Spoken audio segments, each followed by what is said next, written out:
Nós não podemos fazer nada sem o Senhor. Há muitas coisas que estão sendo feitas na força do homem, mas quando nós fazemos pela força de Deus, é diferente.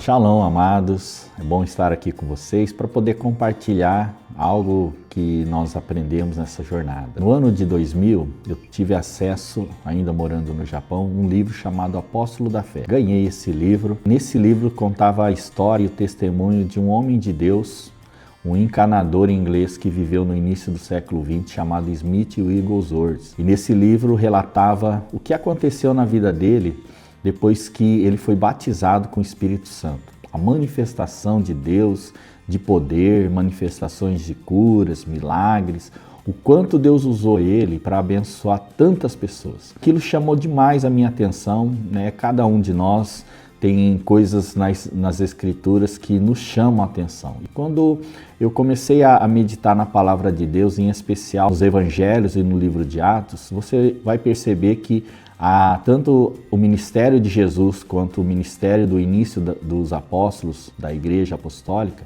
ela era marcada pela manifestação do poder de Deus. As curas, os sinais, milagres, as maravilhas, os prodígios manifestados, era os céus na terra. Era quando nós podemos ver a resposta à oração de Jesus: venha o teu reino, seja feita a tua vontade, assim na terra como no céu. Tanto que Jesus, quando ele expulsa um demônio, e os fariseus vão atacar ele, que ele está expulsando pelo poder de Beelzebul, ele vai dizer que aquilo estava sendo feito pelo Espírito Santo e que ele podia declarar: o reino de Deus é chegado até vós. E isso, assim, me impressionou, me chamou a atenção.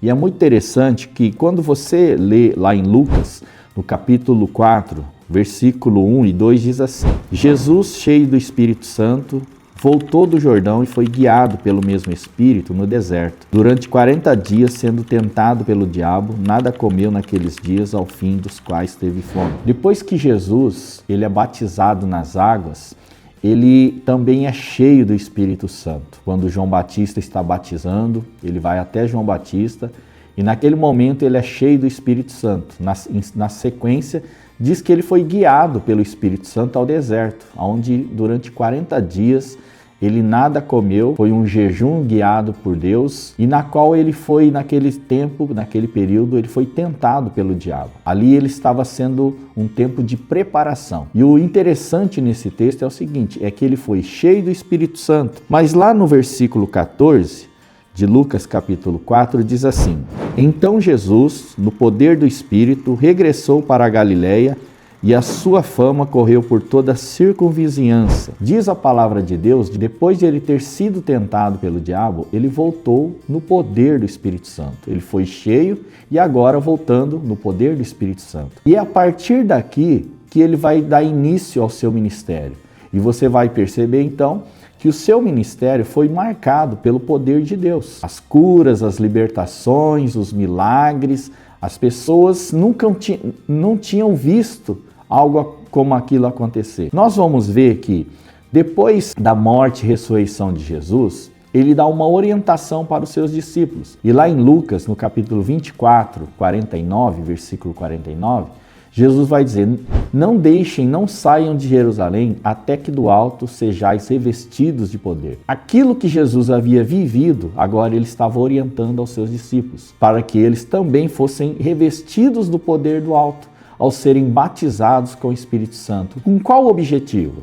De eles serem testemunhas do Senhor até os confins da terra. E tudo isso nos aponta para o seguinte fato, irmãos: nós não conseguimos ser eficientes no nosso testemunho diante das pessoas sem nós sermos revestidos do poder de Deus. Há uma necessidade. Nós não podemos fazer nada sem o Senhor. Há muitas coisas que estão sendo feitas na força do homem, mas quando nós fazemos pela força de Deus, é diferente. Há a manifestação do sobrenatural de Deus. E as pessoas, elas são impactadas. Isso faz parte da promessa de Deus e de um princípio do reino de Deus. E a palavra de Deus diz lá em 1 Coríntios 4, 20, que o reino de Deus consiste em poder. Não é somente em palavras persuasivas de sabedoria, quer seja humana ou não, mas consiste na manifestação de Deus e do seu poder. Nós não conseguimos cumprir o nosso chamado, nós não conseguimos realizar aquilo que Deus nos pede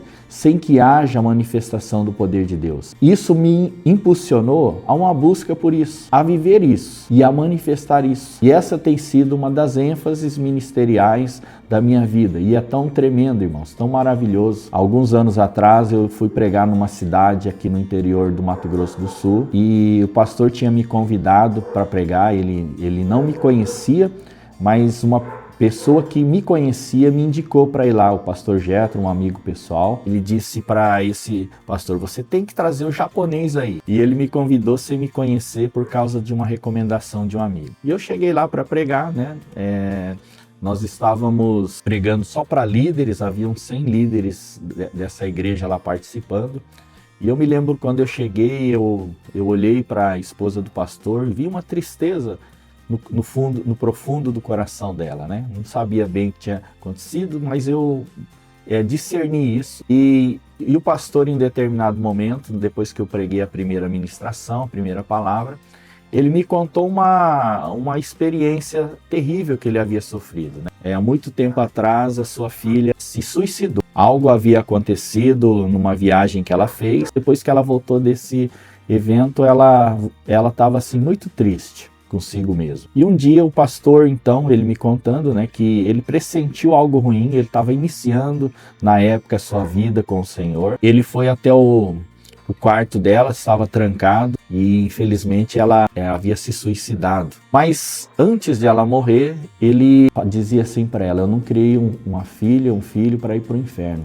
Entregue a sua vida para Jesus. E ela ia apertando a mão dele e como uma resposta. E ele me contava que durante 6 meses ele chorava todos os dias, porque realmente não é fácil, né? Um pai ter que enterrar um filho da forma como foi. Mas um dia o Senhor aparece para ele e diz assim para ele, cuida dos meus, que eu cuido da sua filha. E o Senhor aparece com ela numa visão espiritual e aquilo marca profundamente a vida dele e ele se consagra ao ministério.